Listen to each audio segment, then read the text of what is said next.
Selamat pagi semuanya, bertemu kembali bersama saya di mata kuliah Ekowisata Bahari. Pada pertemuan kali ini kita akan membahas mengenai konsep desa wisata. Baik, sebelum kita masuk ke yang lain-lain, kita samakan dulu persepsi, definisi dari desa wisata itu apa sih?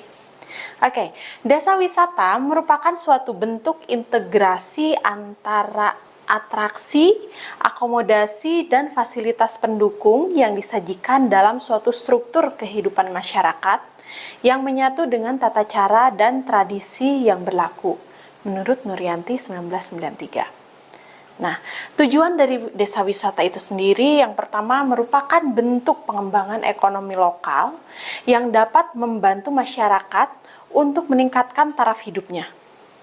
Kemudian yang kedua, menciptakan lapangan kerja bagi masyarakat atau komunitas. Yang ketiga, menciptakan terjadinya pertukaran budaya dan interaksi dengan dunia luar. Dan yang keempat, mendukung upaya pelestarian budaya dan cagar budaya. 3 faktor penting di dalam desa wisata. Yang pertama, pemerintah sebagai fasilitator dan regulator.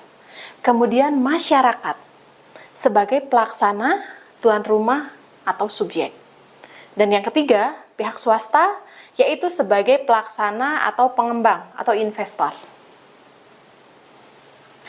Konsep pengembangan desa wisata ini dibagi beberapa hal ya. Yang pertama, bisa dikembangkan berdasarkan desa yang berbasis budaya. Kemudian desa yang berbasis alam. Dan yang ketiga, desa yang berbasis buatan. Nah, hal tersebut merupakan aspek penting dalam menunjang desa wisata yang unggul.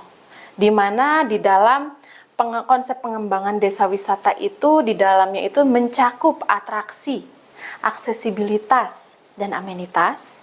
Kemudian ada branding dan advertising serta selling. Hal yang sangat krusial juga dalam desa wisata dan SDM untuk pengelolaan desa wisata tersebut. Nah, dari konsep desa wisata itu tidak terlepas dari dukungan pemerintah, masyarakat, dan industri. Nah, pengembangan desa wisata. Yang pertama di sini pengembangan desa wisata harus didukung oleh akademisi. Kemudian bisa disupport juga melalui media pemerintah, ya, supporting bisnis, yaitu tadi investor dan komunitas. Pendekatan pasar untuk pengembangan desa wisata terbagi menjadi 3. Yang pertama, interaksi tidak langsung, di mana desa mendapat manfaat tanpa interaksi langsung dengan wisatawan.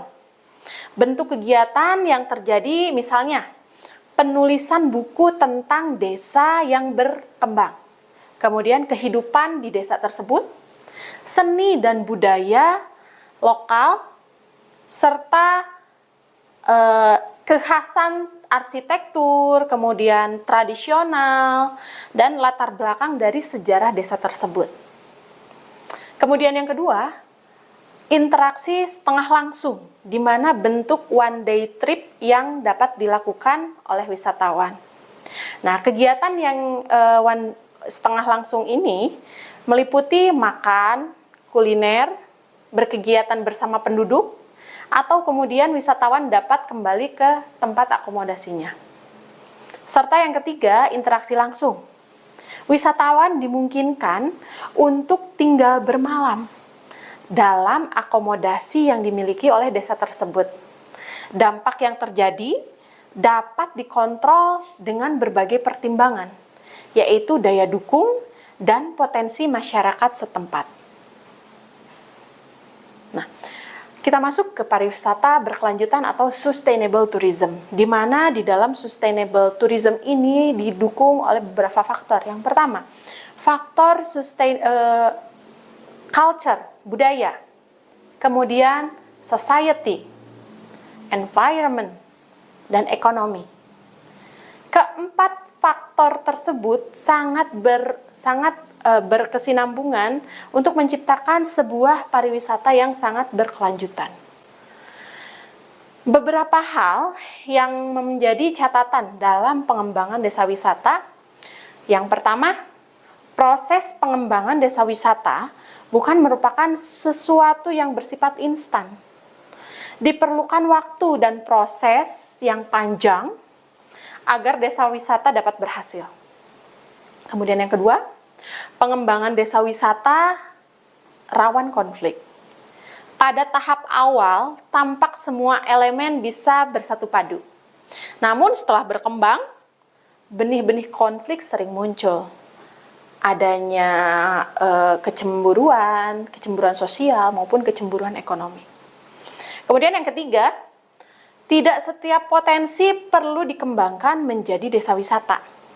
Jika potensi berupa produk, lebih baik masyarakat didorong untuk meningkatkan kualitas produk dan jejaring pemasarannya. Yang keempat, identifikasi potensi pasar. Penting untuk mengetahui keberadaan atraksi wisata lain terdekat, lama masa tinggal, kemudian kemampuan daya beli dari wisatawan itu sendiri. Yang kelima, buat bisnis plan. Nah, membuat bisnis plan ini berisi gambaran kondisi wilayah, kemudian analisis potensi dan permasalahan konsep pengembangan desa wisata dan kalkulasi kelayakan finansial. Baik, itu yang bisa saya sampaikan pada pertemuan kali ini. Semoga bermanfaat dan bisa memberikan kebaikan untuk kita semua. Terima kasih.